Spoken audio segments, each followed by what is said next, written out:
So I know General Wagner, I think, was coming in to do this, but I've got his script. So I'll go ahead and get started in the interest of time because we do have, as you can see, a rather large panel here.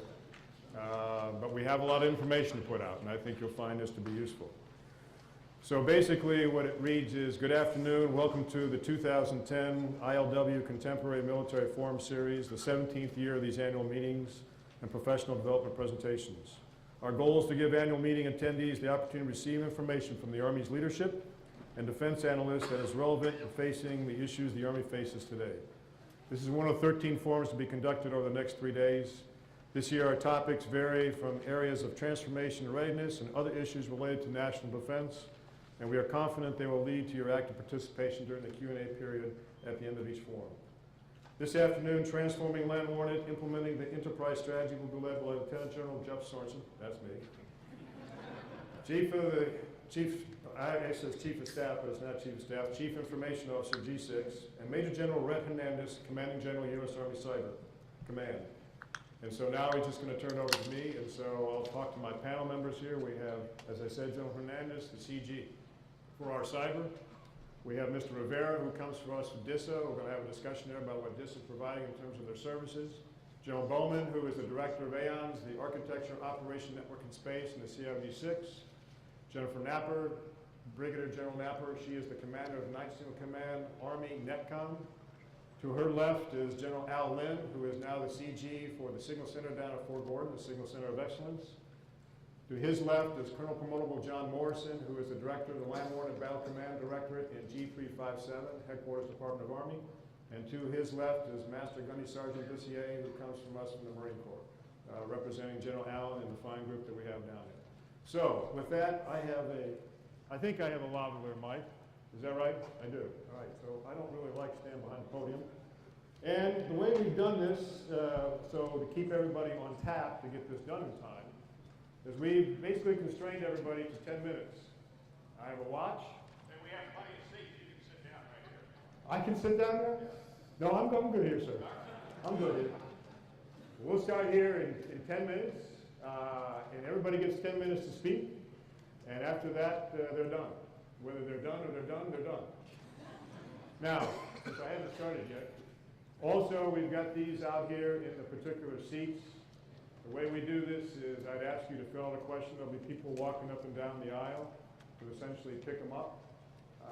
At that point in time, bring them up here and we'll have questions assigned so people can get into answering the questions that you have. And it's like a lightning round.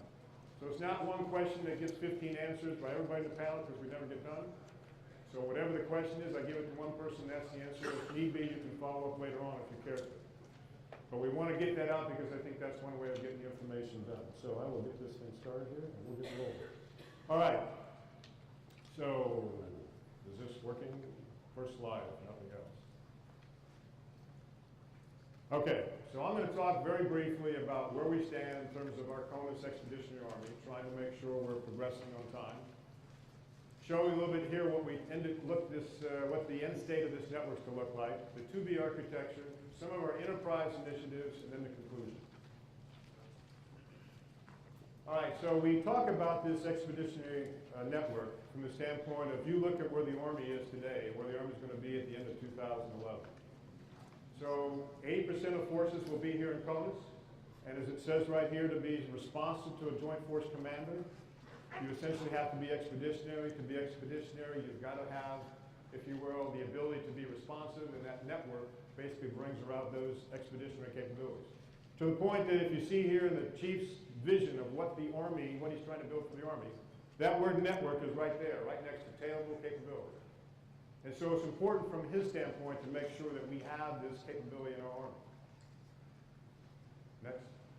So we've been at this now for 2+ years. And it's all been about the soldier story. As you recall, the soldier story was nothing more than how units today progress from the post-campus station through a training phase, through RSOI, into theater. And every time they do that, all the way that they connect to the network changes.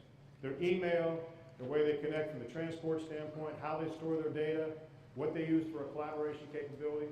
And so in March of 2009, the chief signed out this transformation of LandWarNet known as GNet. Okay, and we've been at this now for 2+ years. to essentially build a more secure, centralized operational capability that we call the network. These were the objectives that were in that particular memo, and these are the 4 tenets by which we're building this capability. Operationalize that network, improve its security, make it effective, and now, as Secretary Gates says, more efficient, and finally make sure it's joint and interoperable for our mission partners. So when we speak about this, I put this out because this is the particular graphic we use with our senior leaders to talk about this thing we call the network. And it's all about this Army enterprise architecture. So at the top we have the 3 fundamental elements of what we call GNET. The global deployment of fixed regional hub nodes, the area processing centers, and your theater network operations security centers to essentially provide that data and applications in a secure manner, streamlined with NetOps. Down here at the post, go ahead, Bill. Post campus station, next. We have, if you will, where this is now taking on more preeminence because of the left seat, right seat ride, the need to train as you fight before you deploy. And next. Then we have this tactical network, which we spend an inordinate amount of time discussing because at the end, this is clearly how you interface to the tactical edge. But at the same point in time, this is not the only leg on the stool. Go ahead. Because this is what we call the network. The ability to take that applications and data all the way from the post-campus station through the defense system network into the battlefield. And if you look at this particular third of the chart, this is where soldiers fight when they're back in the post-campus stations. Over here, this is where they fight when they're deployed. So it has to be an integrated network capability. Next. As an example, when we talk about operationally, we did this last year in May, was OpVal 2, which was essentially the time to take a brigade combat team, in this case it was 75th Fires Brigade, which trained up as a striker brigade, and they essentially deployed as part of Austria Challenge 10 into Europe as a part of the exercise. But they did it over the network. So they didn't bring everything with them. They were able to do this collaboration, early collaboration across the network, the ability to essentially fight upon arrival, but more importantly, use the battle command capabilities within the cloud. Okay, so they could essentially see what they were doing at Fort Sill, same thing that they were doing there when they were deployed into Europe, essentially graphing it. And at the end of the exercise, as the chief gave us guidance, in FY11, he wants a brigade combat team to deploy to the AOR, in this case Afghanistan, using this thing called GNET. And oh, by the way, in FY12, this now becomes the way by which every brigade combat team deploys into the AOR. Next. So in order to do this, in order to bring about this capability we call GNET, it became fairly evident that we needed to fix how we are, if you will, advertising to you what it is we need. So we embarked upon here about a year ago the deployment and the development of this, if you will, architecture documentation to describe for you what in fact we need as the Army, such that when you develop something and you use your IRAD dollars, you know how it is we want it to look like, and oh, by the way, we can get to a plug-and-play capability. So we published the 2B architecture for this tactical cloud back here in April. What we're doing right now, we just finished this thing called the Common Operating Environment. I'll speak about it very briefly. I think General Bowman will cover it in a little bit more detail. But this whole point about bringing, if you will, a common operating environment, if you will, manifesting what has taken place now with Apple, with the iPhone, and Google and the Android, where we are dictating exactly how it is this operating environment will look like, such that we can do the plug and play just like Apple and Apple and Google do, to, if you will, proliferate apps.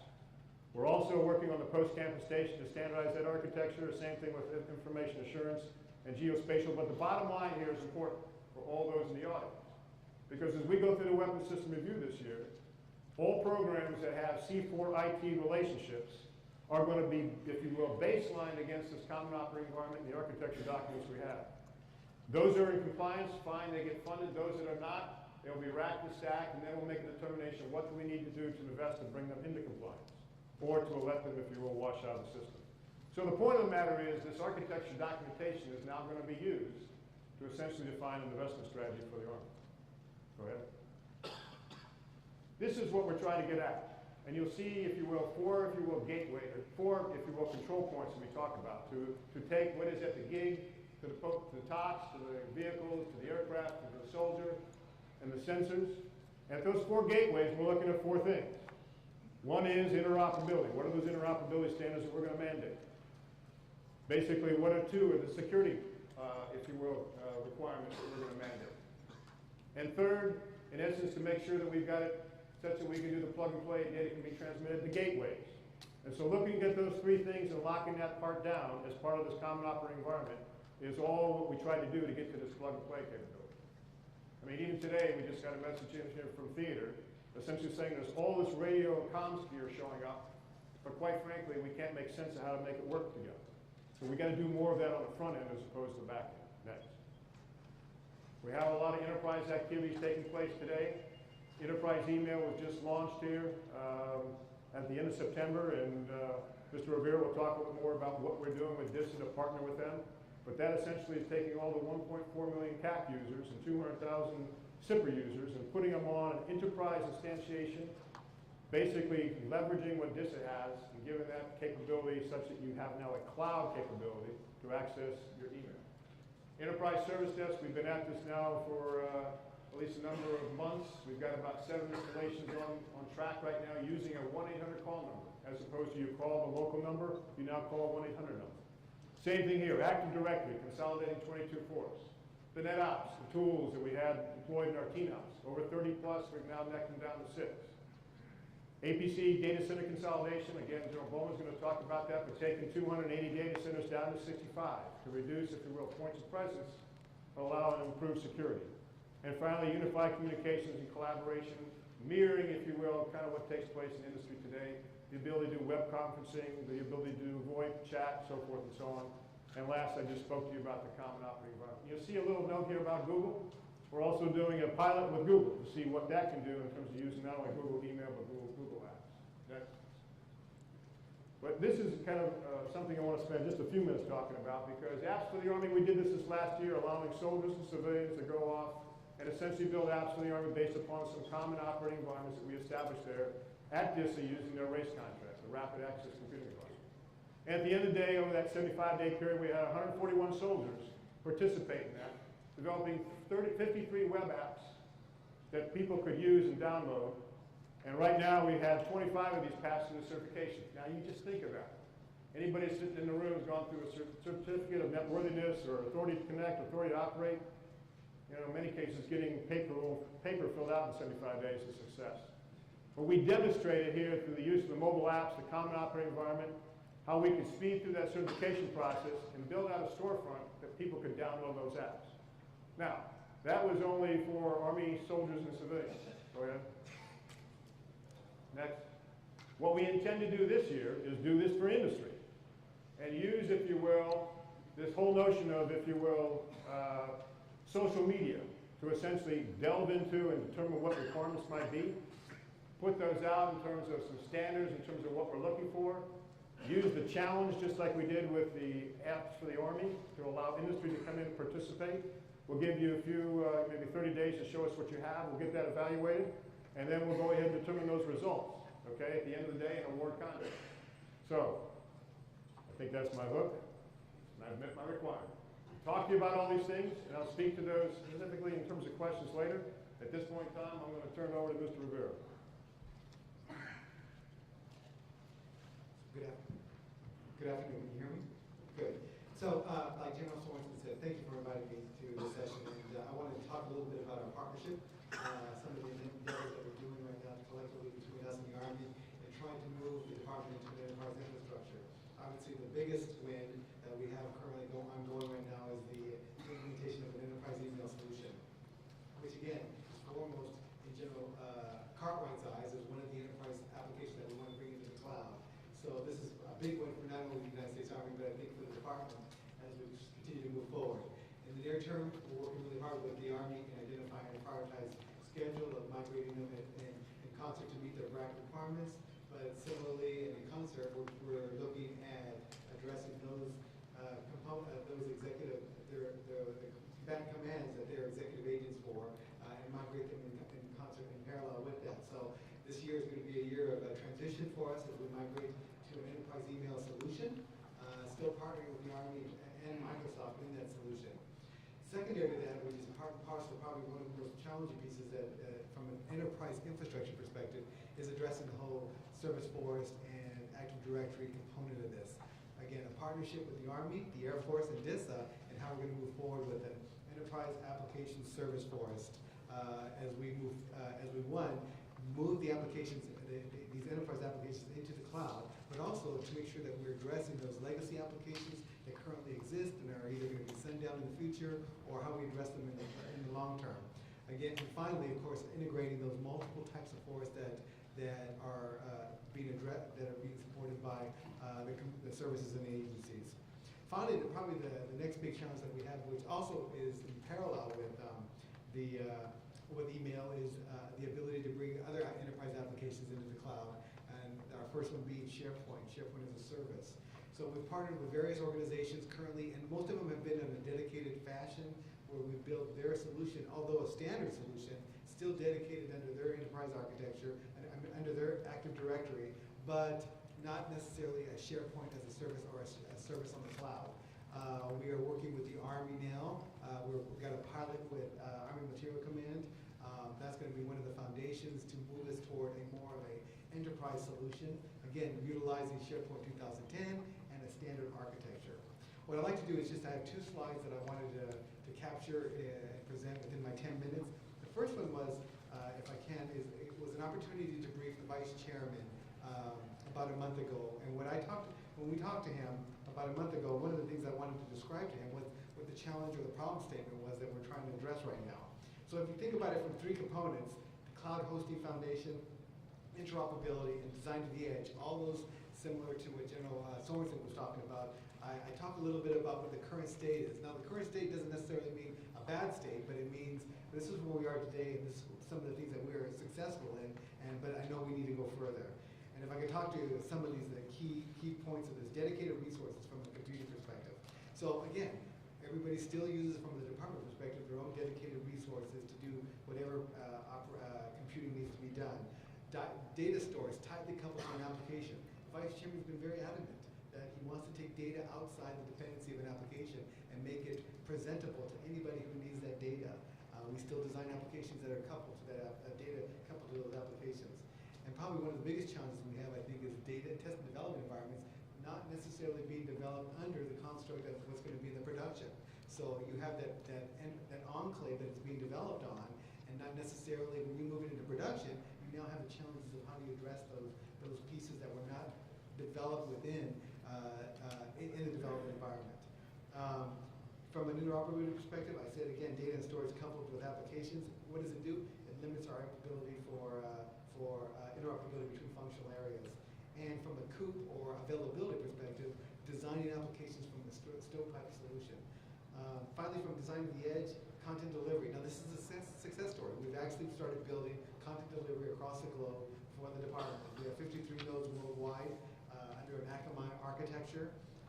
We're currently migrating or building we have it available both on SIPRNet and NIPRNet, and we have currently a capability to monitor all the way down to that endpoint the performance of those nodes.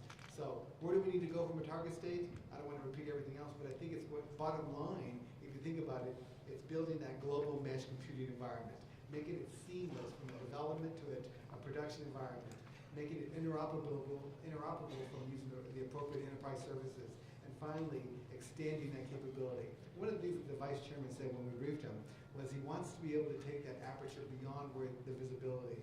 And so he wants us to think about ways we build a computing environment that is to an aperture where you don't have that visibility. What does that mean to us?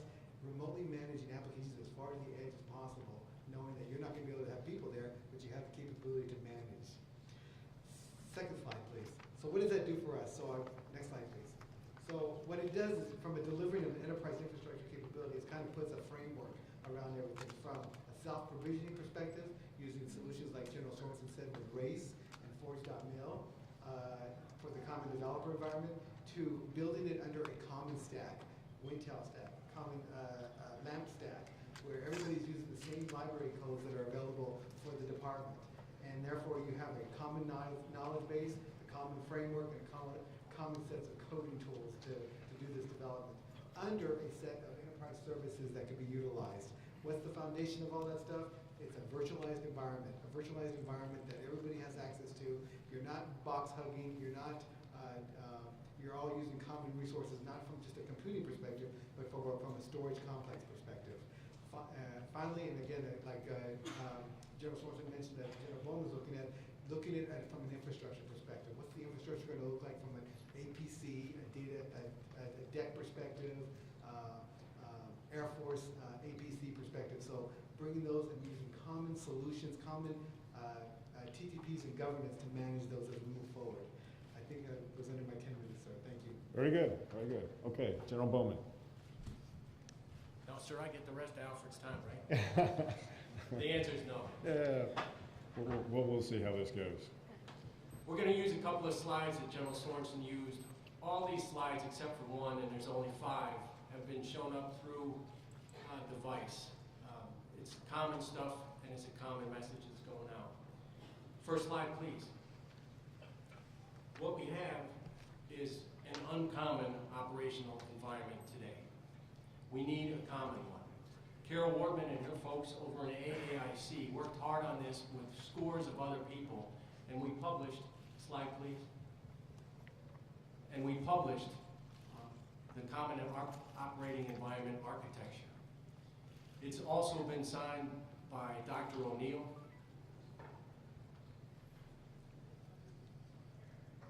and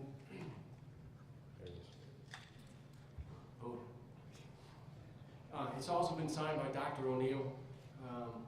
And next is coming the implementation plan that's coming out of ASO. And we should have that by end of month, January 11th. So all these things are out there with their unique operating systems, and sharing of data is only through black boxes and people scurrying a disk around or a thumb drive in the old days. What we need is that common environment. We've got lots of them out there, lots of experience, but this will always be a benefit to PMs and to industry as soon as we can agree on this common environment and all start building to it. It'll run the competition way up and the price way down. So next slide, please. This is the network slide. General Sorenson showed it. We start on the right side, and with this war on terror, the capabilities that guys have forward far exceed those in CONUS. Is that right? Yes, it's right. Should it be that way? Yes, it should be. Was what was put in on the forward edge hasty and ugly? Yes, it was, and those who follow after continually make improvements. But you know, there's some commonality there. What we have at post camps and stations was also hastily installed, and we still are cleaning that mess up. But we made some significant changes. I3MP, the Installation Improvement Master Plan, has been changed, so we're not buying TDM switches anymore. We're not going to buy anything but EOIP stuff. We're going VoIP, and we're also pushing thin client to the max we can. It's just the way to do business today. It'll save us money and time and increase our productivity in the future. The Belvoir use case, or what's out there for duplication, is kind of interesting, but it's clearly not unique. For instance, at Fort Sam Houston, there are 4 data centers plus a deck. Now, how can that be? That's because people want to hug their own servers. Slide, please. And these servers are everywhere, and they continually multiply. It's been said that many of them are less than 30% used. So even if we applied virtualization, we could save so much. But maybe we ought to just start doing away with some servers. So there's a moratorium on buying servers now. There's a moratorium on buying TDM switches to drive people to comply. DISA, many, many years ago, because of DMRDs, combined a bunch of their data centers and came up with their decks, the 16 plus 2. And they're worldwide, and we ought to be able to capitalize on some of that, so that's exactly what we're going to do. Slide, please. This is clearly a journey, and it's taken a long time, but we've gotten after this in earnest, and we started that in April. We're pushing real, real hard with a pickup team. Some industries have had over 100 guys working that. We're a lot less than that, but we're getting amazing traction. One thing we found out right from the start is we don't know what we have, but that's not common to the Army. That's common across all of DOD and all of the federal government. In fact, there was an article on the 12th that said that it was vastly underestimated how many data centers we had. We thought we were running around 170 when we started. We're up to 279 now. We went out for the initial inventory and got those answers back. But this moratorium causing people to come in and ask for more servers is allowing us to uncover more data centers. It's the right thing to do. We're approving a lot of the server requests, but we're also driving hard on where we need to go in the future. Slide, please. So what do we want to do? Exactly what General Sorenson said. Phase 1, we want to reduce by 75%, and we want to do that by 15. In the out years, we think it's absolutely reasonable to get down below 10 data centers. Now this is going to be tough. We thought we had the correct answers on where to go to knock some of these down. We're relooking it. Commands like AMC are willing to take some bold steps and take some big ones and push them out as opposed to doing some of the disaster recovery sites. So with commands being that bold and aggressive, we will be just as bold and aggressive and go that way too. We're taking our time, ramping up in the beginning because we want to do it right. If we boot the first one or the first couple, it's going to be hard convincing people this is the way to go for the future. But with the way DIS has been able to do it with the medical community and Alta, and be so successful with that, it's proven to industry that we can do that. It's proven to DoD that we can do that. And we know that we can trust the data that's out there. Where we're going, we're focused on DISA first. They've got it out there, there's capacity available, we can buy the capacity on demand, and they've been through what we're going through. After that, we're looking at commercial as well. Anything that is reasonable for us to go out commercial, we will go commercial. But some things are inherently governmental, or mission dictates that they need to stay inside government, those will go to DISA. An absolute last course of action is for the Army to develop its own data center. I look forward to your questions later. Thank you. Very good. Okay, General Lynn will now talk about what does this mean at the tactical edge, is what he's doing in terms of the functional analysis and reshaping kind of what's taking place there with the signal regiment. So, Al? Thank you, sir. And thank you all for allowing me to come out here. It's great to see so many friends out in the audience. This is the Tactical Signal Functional Area Assessment. This is an assessment as we take a look to the future, how we want to design our future regiment. Next slide. Currently, we're designed as we were in Desert Storm. We were set up to be at battalion level and above, theater-centric, and supporting the ASCC. And now we're expected to go all the way down to the company level, take care of the combined arms maneuver operations and also the wide area security operations missions, support the division and the Corps as a warfighting headquarters, and operate and defend a network 24/7. Next slide. The Mission Command Essential Capabilities were designed by the folks at the Combined Arms Center. Upper left-hand corner, you'll see MCAC requirements. These are the requirements by echelon for each grouping. So you see the soldier requirement is to have a voice capability and position location, so essentially a GPS. As you walk up to the team leader, they need that plus situational awareness. You go to squad leader, situational awareness, but also command and control capability. Up to platoon sergeant, platoon leader, they need all of that, plus they need maps, control graphics, and also situational reports. Now if you go back